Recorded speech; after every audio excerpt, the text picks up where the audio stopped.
Welcome to Question Time. My name is Mpho Tsedu.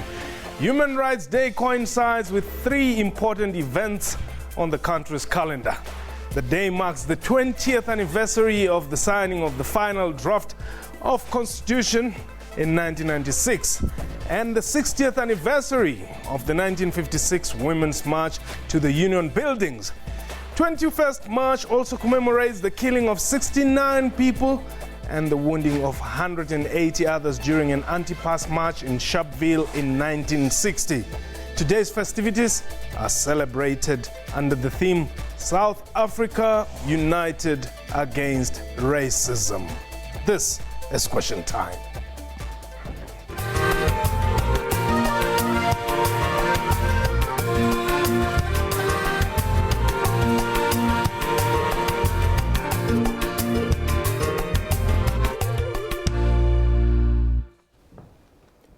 Of what importance is the country's constitution and the Bill of Rights?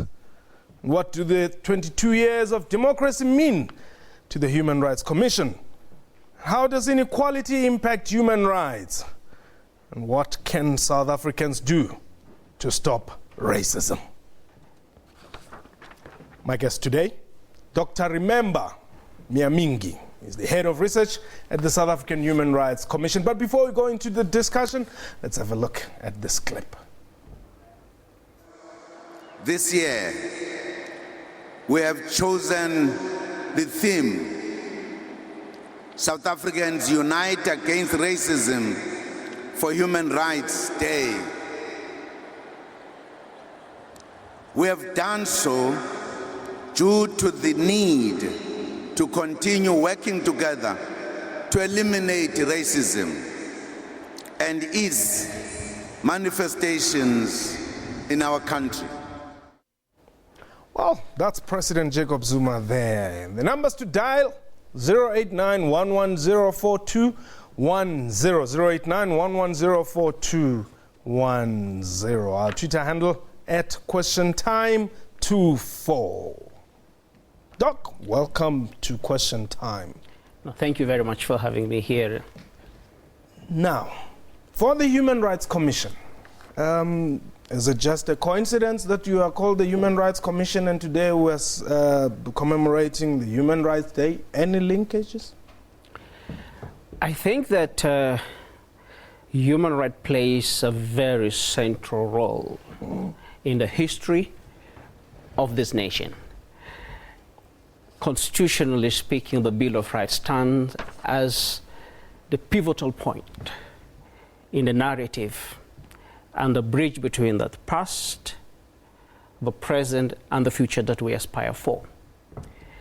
And the Human Rights Commission, then being the oversight institution for the Bill of Rights, as the mainstay of the constitutional democracy that we have today in South Africa. So coincident, complementary concept, you can say it, but yes, the two, the Constitution, the Bill, and the Chapter 9 institutions altogether, specifically the South African Human Rights Commission, plays a pivotal role in sustaining the democracy that we have today.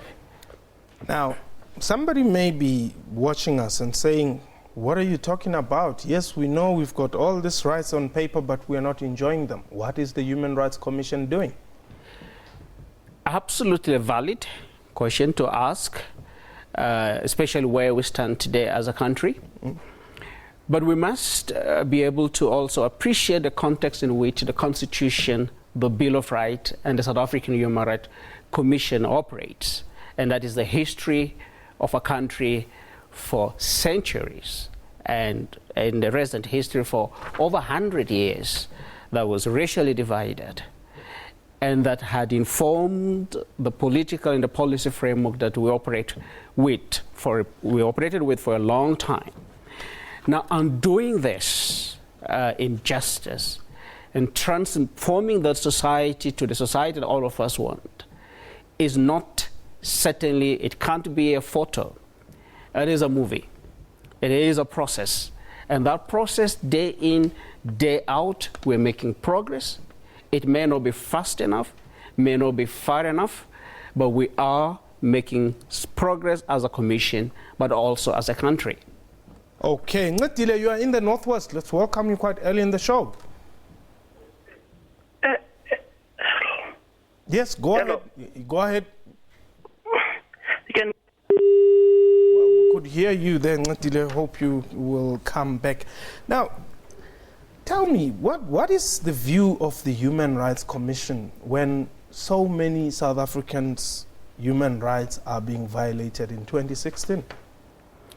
It is heartbreaking that 20 years into our democracy, and as you stated rightly, that we celebrate one of the most globally celebrated constitution, the Bill of Rights, that not every single South African feels that they have access to their right and their rights are being protected. It is not certainly for us as a commission very comfortable, because we deal with these complaints on a daily basis. Now, what do? You cannot just deal with them, Doctor. Remember, what are you doing? First, and I'm sure that you appreciate that we have, in terms of the constitutional arrangement, a two-process accountability mechanism. The Constitution and the Act established the South African Human Rights Commission expects that the Commission will carry out certain things. First is that we'll be able to investigate when we receive complaint and make a recommendation to the Parliament, and that it is then within the mandate of the Parliament to then hold, if it is the state actor or a non-state actor, accountable on the basis of recommendations that we've made. What have you ever done? Okay, Tulima Donsela makes a lot of noise. We know about it. You are also a Chapter 9 institution. What have you done which, you can show and say, this is one of our major projects? The South African Human Rights Institution has a record of defending and promoting the right of South Africans across this country. Then we can talk, let's start from investigation. The South African Human Rights Commission was the institution that investigated business practices in the mining sector, and based on that made recommendations that on which we have policy framework today. The commission operated within the water and the sanitation, had a national hearing, had a report from which government put in place policy framework, monetary framework that today provide access to water and sanitation to a sizable number. Same thing with respect to education.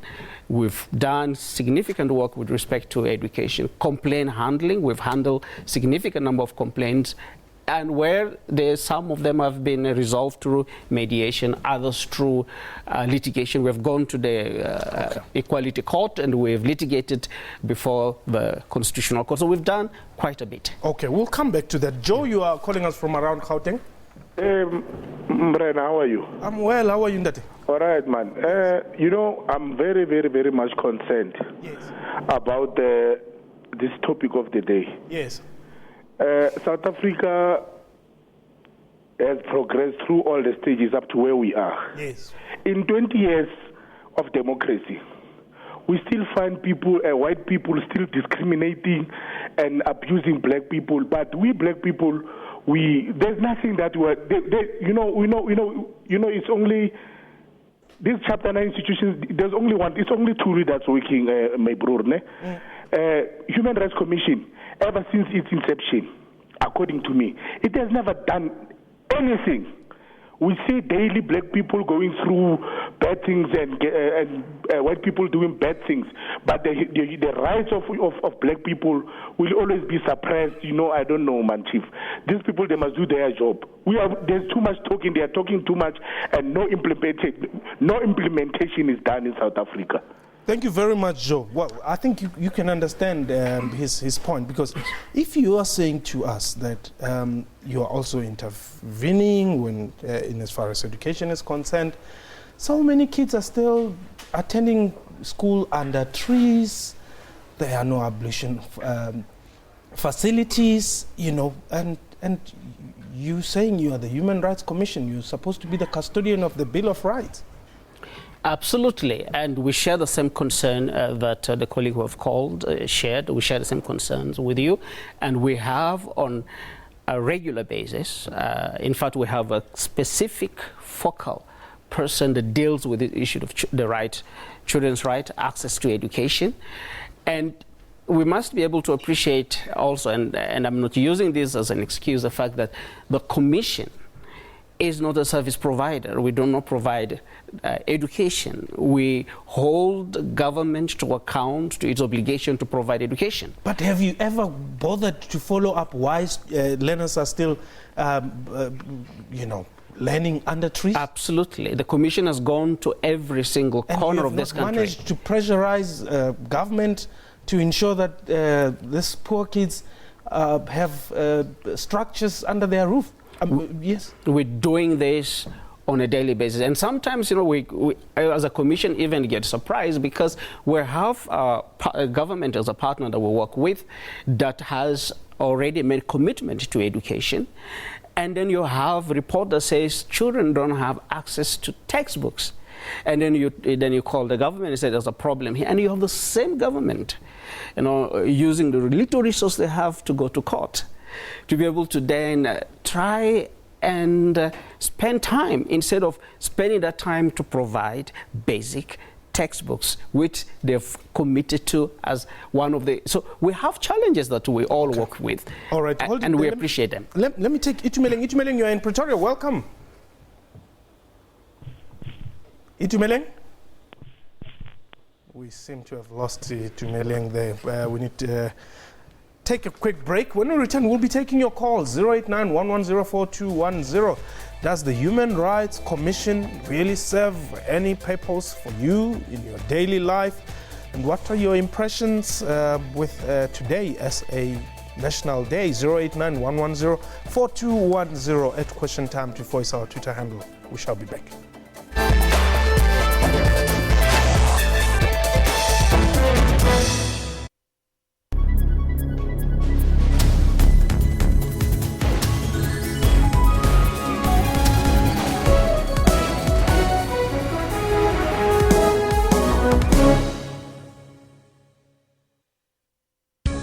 As stories are broken around the world, SABC makes sure you do not miss out. As the stories unfold throughout the day, News at 8 updates all newsworthy stories worldwide. Globally, we are there. Locally, we leave no story untold.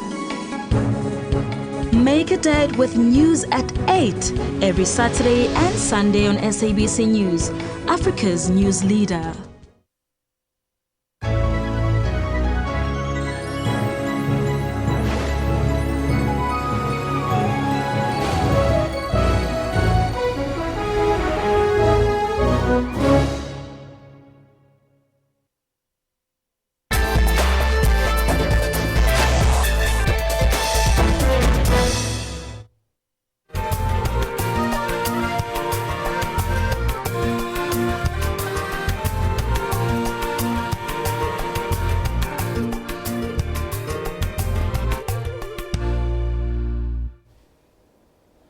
Welcome back. You're still watching Question Time. My guest today is Dr. Remember Myamingi.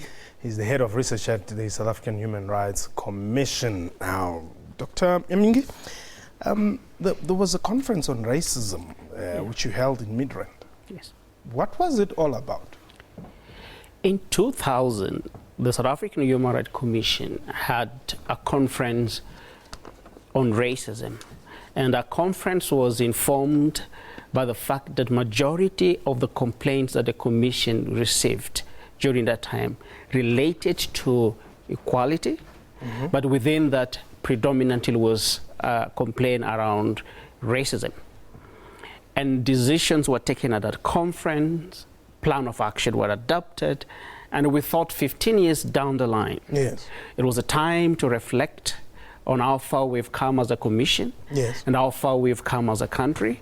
What lessons have we learned with progress and challenges we've encountered so that we can then learn from those, especially in the light of events that are unfolding in the country that tend to remind us that even though progress has been made is not really been fast enough and has not gone too far for majority of South Africans. So it was a time for reflection and a time for us to be able to ask those hard questions. And as a country, together with the government, of course, then move forward to try and address the challenges that racism still poses to nation building and social cohesion in this country. Yandisa, welcome. Okay, thank you, Paul. It's Yandisa, not Yandisa. Oh, right? Yandisa. Yes, Paul, you've got a great show there. Thank you. Basically, I'm not sure if this is a question, because rather I would like to comment, but your guest there will see how to respond to that. I think, Paul, one of the things that people have got to realize in order to deal with racism, etc., is to have a strong leadership. Without having that, for instance, we will always look at the wrong places for a solution. If I can just give you one quick example. You have to check, for instance, you've raised the issue of the school children that are still studying under the trees. Yes. Why are people still voting the same party that is failing them in that field and many others? That cannot be resolved, for instance, by Human Rights Commission. Okay, leaving that one to this issue of racism, for instance. Yes. If we do not have leaders that can teach us, for instance, how to handle racism, we will always be the victims of racism. I can just give you one clear example. You check the current ANC is talking about criminalizing the racism, etc. I don't think that is a right. In fact, that is teaching black people to be cowards, and black people will always remain victims of this. Why are white people, for instance, not complaining about racism? It is because they know how to play with black people's heads. Here is Steve Biko, who once said, the greatest weapon of the oppressor lies in the mind of the oppressed. Yes. Tenny Sparrow said something on social media. What the ANC did, they spent money hiring buses, taking all these elderly women, presumably with their elderly illnesses, under intense heat. They take them to march. And if I can ask you, how is that helping black people, for instance? You cannot take people go and march. For instance, if you were to compare that with what we have seen in America, the marches would only occur once an innocent child has been killed by a white police, which is a huge difference between that and what we've seen in our country. I mean, there is a whole lot of examples that I can bring to you that you can see that our leaders actually are not fit enough to handle racism. That is why black people are always failing when it comes to the issue of racism. I mean, if I can... Yandisa? Yandisa, sorry, get that right. Thank you very much for the call. You've made your point there very well. I think, leadership, it's something that I guess also lies, obviously, with the, in the hands of the electorate themselves. But racism is still a problem in South Africa, and the victims are black. Do you think that you're doing enough, really, do you sleep well at night, knowing that you have done something to protect black people against the harsh realities of racism in South Africa? No, thank you. The caller made some very important points. First, and I want to reiterate the fact that fighting racism is a collective responsibility. It is your responsibility, as it is my responsibility, as it is the responsibility of the Commission. And the second point that the caller has made is it has to be systemic. It has to be systematic. We cannot be so reactive to an issue that, as a Commission, consistently, before 2000, we've received the complaint consistently every year, and we only wait for somebody to make utterances for us to react as a country. It has taken the government 15 years to put in place a national plan of action to fight racism that will provide the basis for a country to then respond in systematically. Maybe you were not doing anything to say to them they must do something. We did that every year, in and year out, in all our recommendations. We provided that in, and at the last conference, And even the government, hearing you. no, even the government apologized to the nation for not doing what it was supposed to do, and that is put that in place. So there were points that were raised there. Okay. Now, back to your question. Of course, nobody should be able to. We can't rest until we're able to deal with the challenges that racism provide in this country. It is, and as Mbeki had said in the conference, we are not just dealing with issues around color racism and like racism around utterances. We live in a country where wealth is still predominantly white and poverty is still predominantly black. And of course the question that he raises there is, when we have the conversation around racism, who is talking to who? It's more or less, as we go around the country, we have victims talking to victims. So we need to be able to then open up this conversation and have a very frank and honest conversation as a country. Okay. Ayanda, you are in KZN.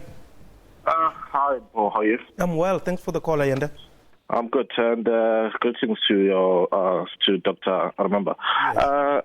Firstly, I just want to say happy Human Rights Day to all the to your viewers and to all the South Africans. And just a quick comment, Paul. Yes. The serious problem that we are faced with is the politicians or the political parties in particular, that I think they are contributing to this racism or these utterances, these disparaging utterances that are being made. And I'm not saying they are the cause of it, but I'm just saying that they are contributing to that by fighting amongst each other and calling each other by names, which is absolutely unacceptable. And we must also demonstrate that what is also happening in Parliament is also might be cause of racism or of hatred or antagonism that is being evinced by people, ordinary people of this country. And also, I just want to put it to the biggest mistake I think that we're doing as South Africans is to say it's only black and white. You see, I'm a black person. I don't think that it's only black and white people who are involved in this fight of racism. I think all South Africans should be involved. Indian community, colored community, we all South Africans, we should also be involved in this fight. The first thing we should do as South Africans is to ensure that when another person, as a black person, when my own brother has tried to be racist to a white person or any Indian person, I should be able to be in a position where I defend that person. Not because I'm black, I should defend black people. We should defend other race, and if needs be that we should fight with our families, we should do so in protecting this country and its identity. Okay, thank you very much. Well, your comment to that? No, absolutely. We hear that across the country as we talk to people, that we should be very careful not to play a political game with racism. There is the danger of racializing the policies and politicizing our approach to racism, and that we've heard that across the country. And I think it is a call that policymakers and all of us should, but also again the fact that it is a collective responsibility. It is absolutely not a white and black thing. It is for every single South African. That every act that dehumanizes one South African dehumanizes all of us. Okay. Now, Doctor, remember, why should you get paid again next month? Thank you. Because the challenges still exist. And we have to consistently confront this challenge. It's taken the US over 300 years to deal with the monster of racism. It is taking Europe years to do the same. I wish I could say that the result has been accomplished. South Africa is a one nation. It is a rainbow that mixes colors. I would be very happy to just resign today and go, but the challenges still exist, and we have to confront it. All right, but now, as a researcher, have you, looked at, for instance, the SADC region? Is racism only a South African problem? Is there racism in Zimbabwe? Racism as a color issue is not just a South African issue. Material racism is not just a South African issue.